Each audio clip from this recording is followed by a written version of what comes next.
Today, I want to talk to you about T-Rex.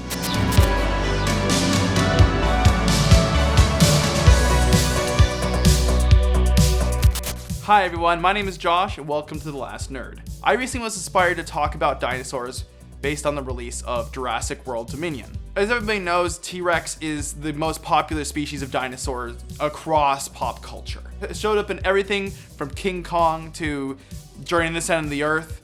The list goes on, but the most famous example is Jurassic Park. Jurassic Park depicted dinosaurs in a way that had never been shown before. Before this, dinosaurs were mostly depicted as cartoons or stop motion figures, but the geniuses over at Industrial Light and Magic back in 1993 expanded the boundaries of CGI and were able to give us a real life dinosaur, or at least as much as we could. Of course, Jurassic Park doesn't depict dinosaurs as 100% realistic to what they would be in real life. If you've read the book or watched any of the movies, which I hope you have when you've clicked on this video, they are really freaking cool, alright? One of the themes of the book and the movie, and as expressed in also Jurassic World, nothing in Jurassic World is natural.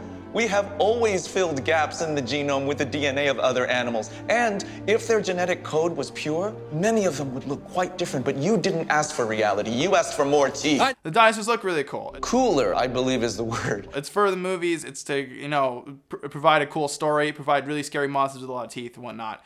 And, I'm a sucker for it. I still love it. The point of all this is I want to acknowledge the fact that they're not realistic. That being said, Jurassic Park's depiction of dinosaurs had a huge impact on audiences worldwide, to the point where they made 3 movies. Now they made a new franchise of the Jurassic World now. And their original depiction of dinosaurs has set the building blocks for pop culture's depiction of dinosaurs everywhere. T-Rex is my favorite dinosaur, mostly because I grew up in Chicago where they installed the most complete T-Rex skeleton when I was just a little kid. And so that brings us to today, where we're going to be painting our own T-Rex. Bingo! Dino DNA. And now we have a baby dinosaur. So I went over to my friend Andrew's house and he showed me how to use his resin printer. I, of course, picked out a T-Rex as my first model. Here it is. She's gorgeous, isn't she? I know she's a bit green, but, with a little paint, we're gonna make this thing look pristine. And scary, too. So I had to come all the way out here because I don't really have that great of ventilation in my house, especially for ASL. But I'm gonna prime these guys up. Just some good old Krylon Flat Balck. We're obviously priming the base and the model separately, because we're gonna be painting them differently. So on top of that, we're gonna be doing a zenithal highlight, just to get those values in light and dark. And for our base coat, we're gonna be airbrushing a little bit of yellow and a little bit of burnt umber. I started by mixing with a toothpick, but I quickly found out that just didn't mix very well, so bye-bye a toothpick. And I brought out my trusty palette knife, and it seemed to do the job. We're gonna add a little green to it. And last but not least, add a little bit of the special potion. Thank you, Midwinter Minis, for that. I just made a big batch of it. And that looks like a good color. So let's just cover the whole thing in it. Next, we're gonna do some dry brushing. We're gonna start off with some burnt umber and some yellow ochre. Build up those layers, lightening up every time. And then I noticed in the photo, there's a little bit of detail of raw sienna, like a reddish, around kind of the rib cage and some other details. So I put a little bit of that on there as well. Next, we're going to be darkening some of these crevices with a little wash that I made. This is a mixture between the potion from the Winter Minis and also some black acrylic ink. Pretty much 50-50 mixture. Also iconic to the original T-Rex from Jurassic Park are a set of stripes along its backbone. Layered those here. I just kind of made a cool chromatic gray.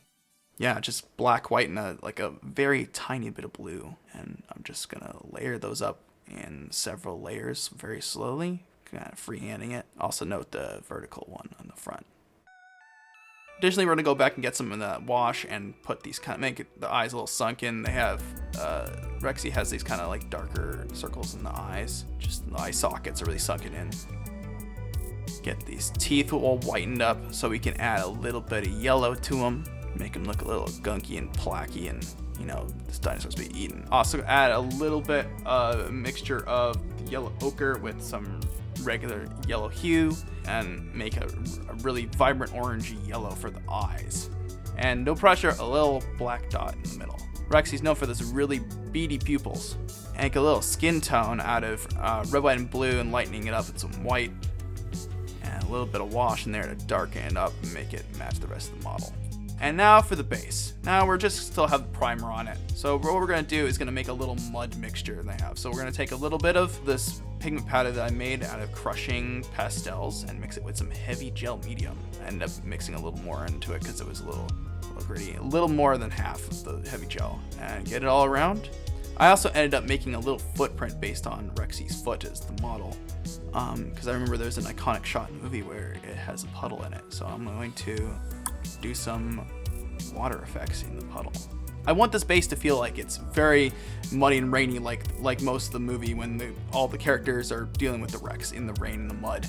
So what we're gonna do is gonna use some dimensional magic mixed with a little bit of black ink. I put a little too much in that mixture. So we're just gonna take the mixture and add it to just raw dimensional magic. Good stuff. I'm gonna put some more, put that everywhere. I think I went a little overboard putting it everywhere, but you know, it's rain.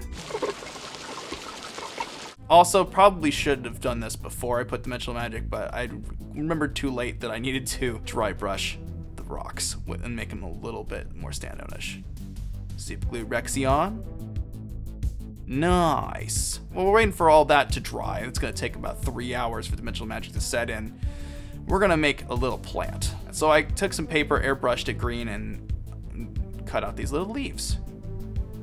And we're gonna take these leaves and we're gonna super glue them to the base by taking this toothpick that we cut off the end of.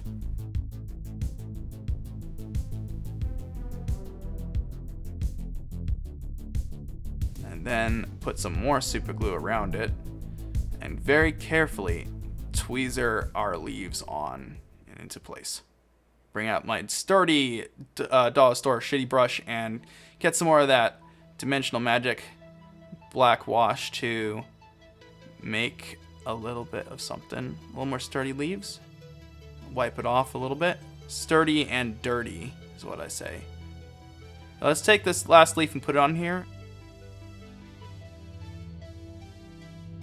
That about wraps it up. Let's take a look at our Rexy.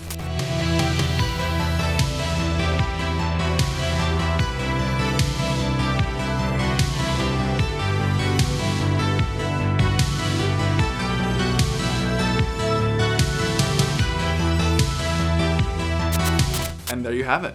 We have a T-Rex. Say again.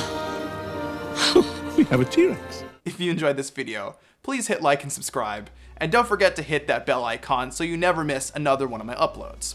If you want me to talk more about Jurassic Park or paint another dinosaur, please let me know in the comment section below. And if you're feeling really lucky, hit that share button.